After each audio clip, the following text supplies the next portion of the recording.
Mesdames, Mesdemoiselles, Messieurs, bonjour, merci, bienvenue ici même en public et en direct à l'occasion de cette 4e édition du CEFIA, le carrefour des fournisseurs de l'industrie agroalimentaire. À la tribune, deux invités, vous-même, Abdelatif Abadi, bonjour, vous êtes ingénieur en chef agroalimentaire, chef de la division de l'agro-business, et vous-même, Abdelhamid Chafaï El Alaoui, vous êtes le directeur chargé de la coordination amont agricole technique et de la communication du groupe Cosumar. Est-ce que j'ai rien oublié? Je n'ai pas fait d'erreur parce que les titres sont un peu longs. C'est bien. Alors, messieurs, soyez effectivement tous les bienvenus à la tribune du plateau télé de CEFIA 2014. Alors, aidez-nous un petit peu à y voir clair dans ces logiques d'intégration amont-aval. Beaucoup ne connaissent pas un petit peu ces logiques, d'autres y sont un peu plus habitués, mais il y a aussi des éléments d'actualité. Alors tout d'abord, Abdelatif Abadi, expliquez-nous d'abord, présentez-nous un petit peu l'organisation au sein du Royaume du Maroc, de votre ministère de l'Agriculture et de la Pêche maritime. Présentation de l'organisation et de votre projet en particulier. Bonjour tout le monde. Abdi Abdelatif, chef de la division de l'agrobusiness, à la direction de développement des filières de production au ministère de l'Agriculture. Nous sommes chargés de tout ce qui est développement des filières.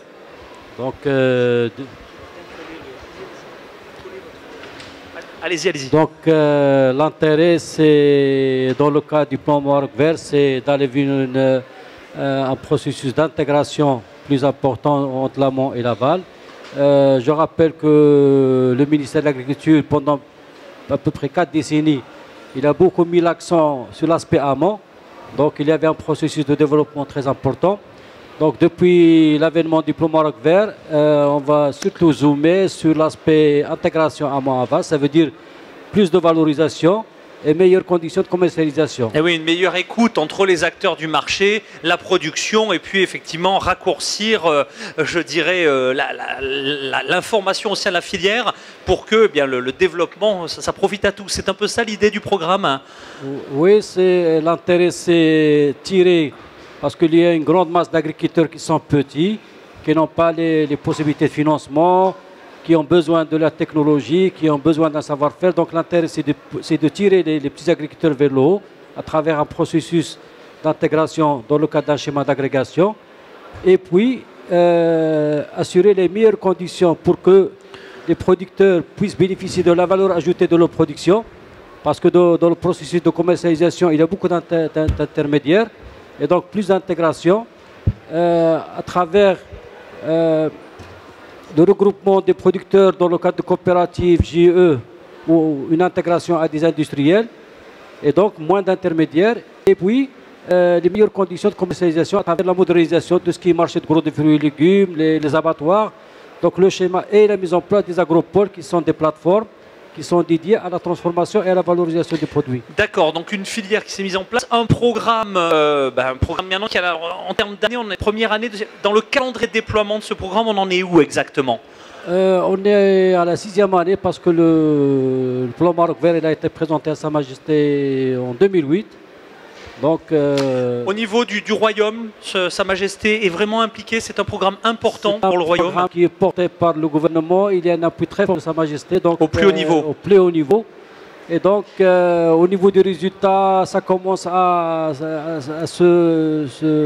c'est-à-dire, on voit bien les résultats. Au niveau des filières, il y a un accroissement très important des productions. Est-ce que vous sauriez l'illustrer en termes de chiffres ou peut-être d'exemples d'acteurs qui étaient peut-être tout seuls à l'origine et puis qui maintenant, dans cette dynamique de réseau, d'intégration, ont vraiment pu se développer? Quelques exemples très concrets ou quelques chiffres. Je peux vous citer le cas de la filière agrumes, la filière olive, où en termes de surface et de production, on a dépassé les objectifs qui étaient fixés à l'horizon 2015-2020.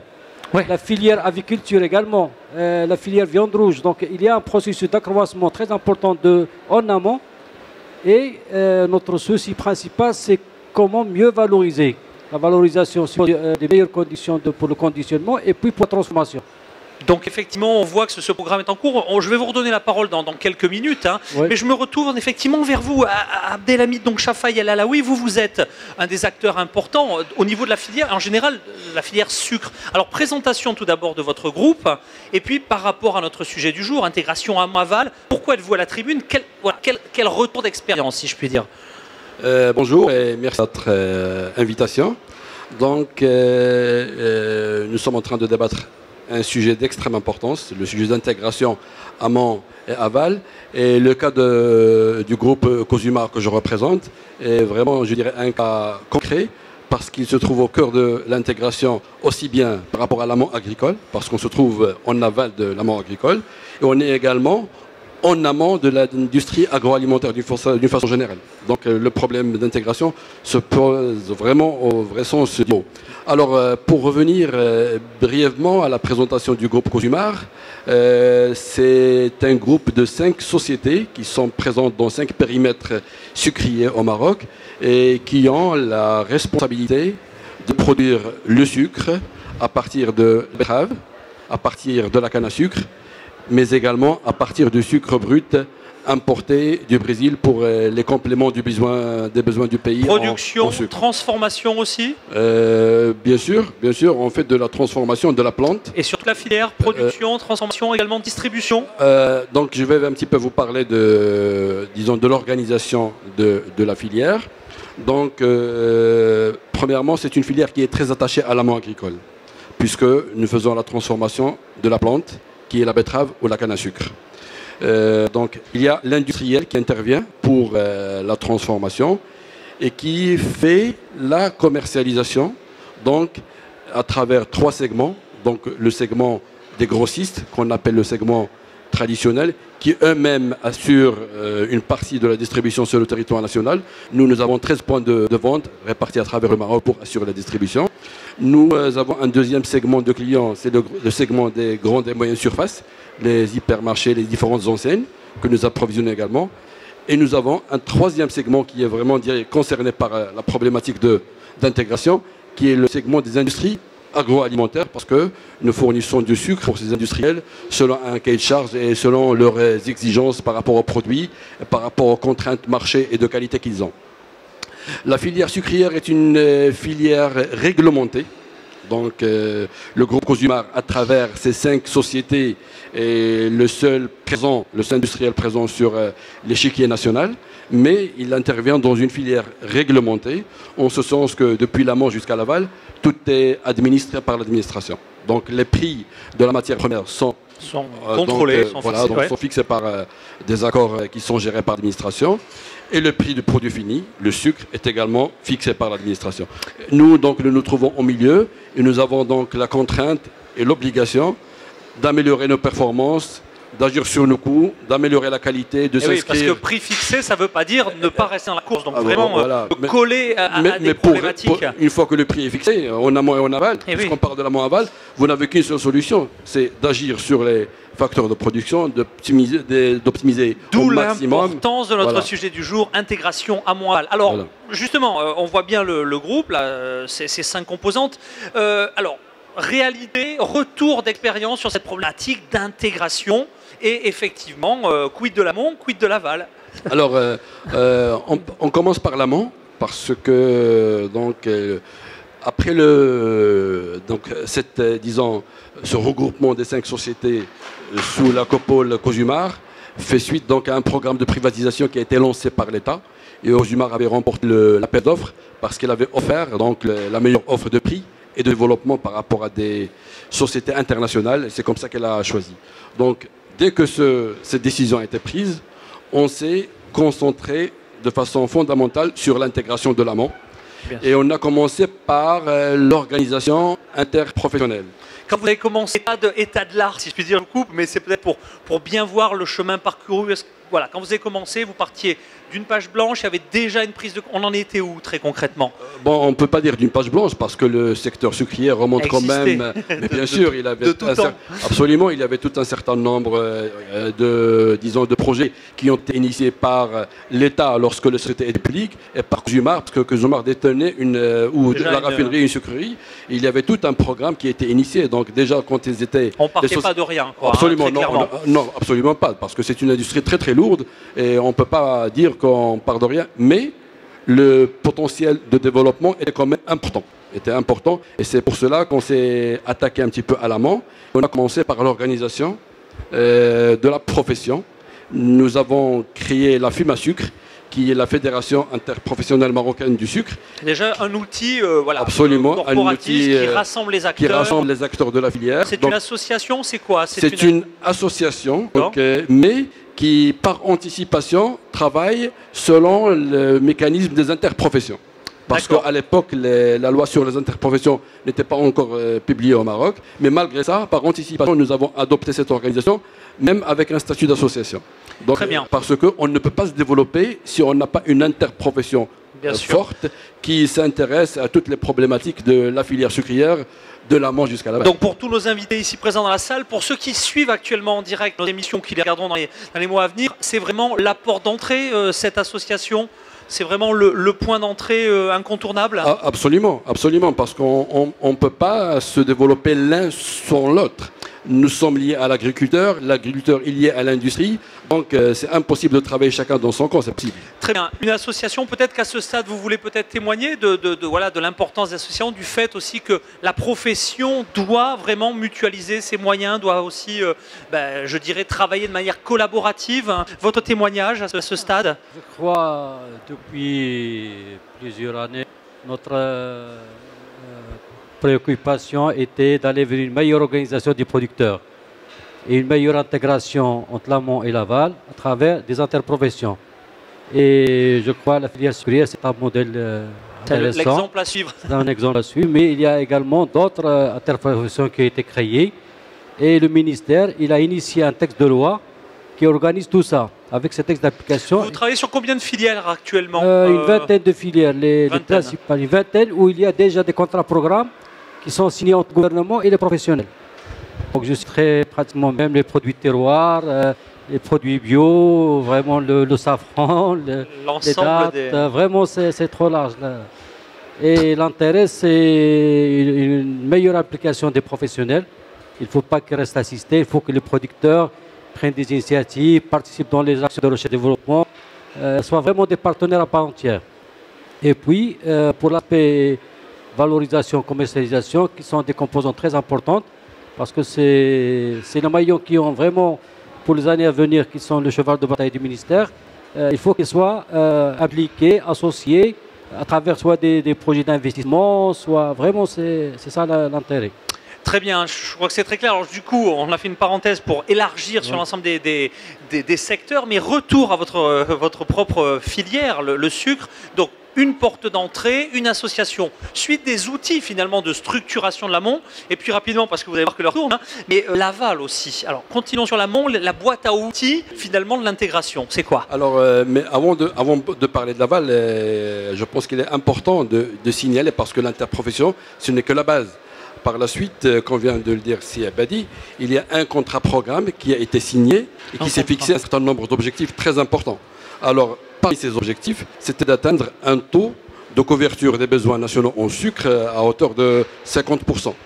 Ouais. Alors, en partant au départ de combien? En partant au départ, je dirais de presque 30%. Oui, donc des objectifs volontaristes, comme on dit, ambitieux. Et alors, pour ce faire, donc, dans le cadre de ce contrat programme, il y a tout un programme d'investissement et de mise à niveau qui est concerné aussi bien l'amont agricole que le sucre industriel pour arriver à cet objectif. Je donnerai quelques exemples. Au niveau de l'amont agricole, donc, il y a tout un travail de recherche-développement, de sélection variétale, de mécanisation de trains techniques, d'accompagnement technique des agriculteurs pour augmenter la productivité du champ et par conséquent améliorer le revenu de l'agriculteur. C'est le moyen pour le fidéliser parce que nous avons la contrainte de ne pas être propriétaire du foncier. Donc c'est une contrainte majeure. Ah oui, donc c'est pour cela qu'il faut bien travailler au niveau de l'amont et travailler pour le bien-être de l'agriculteur et la fidélisation. Et en termes, pour vous donner un seul chiffre, en termes de rendement sucre à l'hectare, parti de 6 tonnes à l'hectare, à aujourd'hui une moyenne de 10,4 tonnes à l'hectare, sachant que dans certains périmètres, nous sommes déjà à 12 tonnes à l'hectare. Rappelons-le en combien d'années? En à peu près 6 ans. Ouais, donc je pense que les professionnels de la filière préciseront effectivement, quand on parle d'objectifs volontaristes, en voilà une très très belle illustration. Sur l'amont, très très rapidement, est-ce qu'on a tout dit? Alors sur l'amont, il y a un programme d'investissement qui a concerné le sucre industriel et qui fait aujourd'hui que nous disposons d'une capacité de production de sucre de 1,65 million de tonnes pour un marché de 1,2 million de tonnes. Une association, un contrat, des investissements forts, des éléments à rajouter? Ce que je voulais ajouter par rapport à ce qui a été dit par Sichavé, c'est que la filière sucrière était considérée depuis plusieurs décennies comme étant une filière modèle d'intégration amont-aval ou d'agrégation. Parce que depuis, il était pris en charge par l'État et de ce fait, les agriculteurs étaient liés par des contrats avec les sucreries. Et les sucreries, ils leur donnent tous les intrants, les semences, les engrais, les phytos, l'office, ils donnent l'eau d'irrigation, les avances, les prix garantis. Tout ce processus a fait qu'il y avait une stabilisation et une consolidation de la filière au fil des ans et a été prise comme référence pour la construction d'autres modèles d'agrégation pour les filières. Donc, pour compléter, c'est une prise en charge totale de l'agriculteur en termes de financement, accompagnement technique, garantie du prix et d'achat de la totalité de la production. Et dernièrement, nous avons même introduit l'assurance pour les familles d'agriculteurs. Oui, donc je dirais qu'on ne peut pas être plus incitatif que cela avec effectivement une démarche concertée. Sur l'amont, on a dit beaucoup de choses. On a peut-être, j'imagine qu'une émission n'y suffirait pas, mais maintenant l'aval qui semble être vraiment l'enjeu majeur actuel. Aval, qu'est-ce qu'on peut en dire? Alors peut-être qu'on peut commencer par l'exemple du sucre, on élargira à l'ensemble des filières dans quelques instants. Donc, en tant qu'industrie de première transformation, donc nous produisons du sucre dans 6 différentes formes, et donc nous avons la responsabilité d'approvisionner le marché, je dirais, quel que soit le cas. Nous sommes passés d'ailleurs par des années difficiles, en 2009 et 2010, où nous avons eu des inondations, donc des aléas climatiques, ça arrive dans tous les pays, donc on voit des courbes ascendantes, et à un certain moment il y a des points aberrant et puis ça remonte. On est passé par ces cas-là et là donc malgré ça, malgré cette perte énorme de production, les agriculteurs ont été indemnisés grâce à l'apport de Cosumar et de l'État de façon paritaire et parce qu'ils ne peuvent pas supporter le choc. Et puis nous avons continué à approvisionner le marché sans que le consommateur final ne se rende compte parce qu'en amont il y avait des investissements très importants qui nous ont donné vraiment cette résilience pour apporter donc la réponse au marché au moment voulu. Investissement et sécurité financière finalement, parce que vous parliez de 2009-2010, c'était non seulement, j'imagine, une année d'intempéries, mais les cours mondiaux cette année-là, ils ont fait plus que des montagnes russes là. Absolument, les cours mondiaux. Très chaud. Oui. Donc une sécurité financière qui a permis une assise et effectivement la pérennité d'une filière tout entière. Vous avez bien fait d'évoquer cette montée, cette flambée des prix à l'international, parce que c'est ça qui nous insiste aujourd'hui à faire le maximum pour atteindre le meilleur taux de couverture possible. Parce qu'on n'est jamais à la merci des flambées à l'international et la tendance du marché est toujours haussière. Dans des secteurs qui sont, hélas, on peut le dire, spéculatifs, alors qu'ils concernent évidemment l'alimentation et on devrait être préservé, mais malheureusement, on voit des cours mondiaux. Merci. Très rapidement, parce que l'heure tourne, sur l'aval, est-ce qu'on a tout dit? Alors sur l'aval, bien sûr, nous accompagnons et nous livrons du sucre pour toutes les industries agroalimentaires pour leur permettre d'accéder à un prix de qualité, avec la qualité demandée, avec la spécification demandée. Je pourrais vous dire qu'en termes de coloration, nous produisons du sucre de 45 ECUMSA, c'est une unité de mesure, alors que la norme marocaine prévoit 60 ECUMSA. Plus on est bas, plus c'est mieux. Pourquoi? Pour justement répondre aux besoins des industriels en fonction de leur spécificité par rapport à leurs produits, donc les industries du chocolat, de la boisson, des jus, etc., produits laitiers.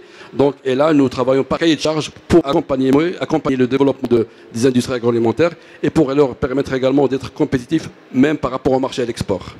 Eh ben, merci pour cet éclairage extrêmement précis. Alors, l'exemple de la filière sucre. En conclusion, peut-être un élargissement sur la partie aval à l'ensemble des filières. On en est où exactement?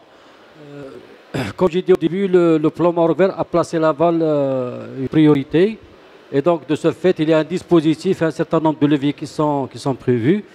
Je citerai au début les agropoles, qui sont des technopoles agroalimentaires, qui sont des plateformes intégrées, qui sont dédiées à l'activité de transformation, de valorisation. et qui seront situés au niveau des principaux bassins de production. Donc 6 sont programmés, 2 sont déjà opérationnels, le 3e est en cours, les autres ils seront incessamment aménagés. Et donc ces plateformes, normalement, ils doivent se traduire par l'émergence de zones d'activité pour une meilleure valorisation des productions agricoles et donc pour assurer un meilleur suivi du développement de l'amont. Parce que l'amont, il y a des extensions de surface, il y a la production cacrois, et donc il faut construire. Et puis, l'autre élément important, c'est le développement d'une industrie de transformation. Jusqu'à présent, c'est très limité.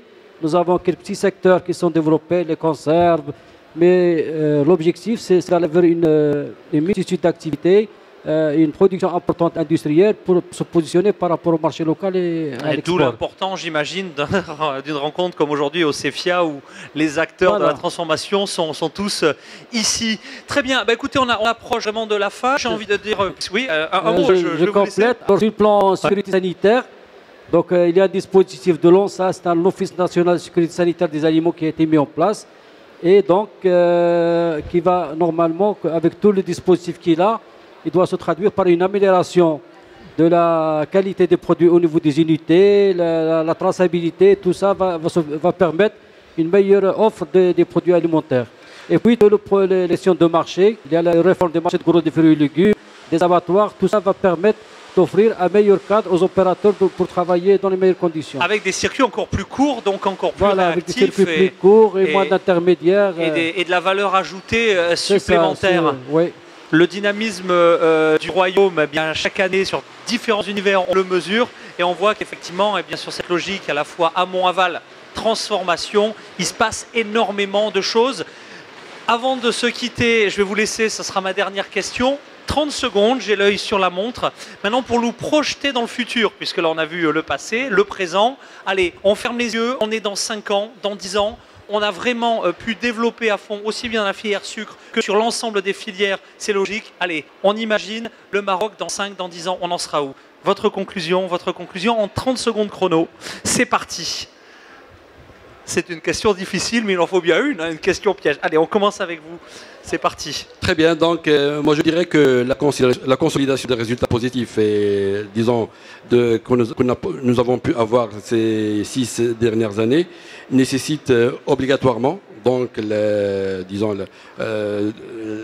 résoudre un certain nombre de problématiques auxquelles s'affronte aujourd'hui la filière sucrière, notamment la flambée des prix du fuel, qui est fort consommateur du budget chez nous, et puis par la revalorisation du prix du sucre, parce qu'aujourd'hui c'est l'un des prix les plus bas à l'échelon mondial.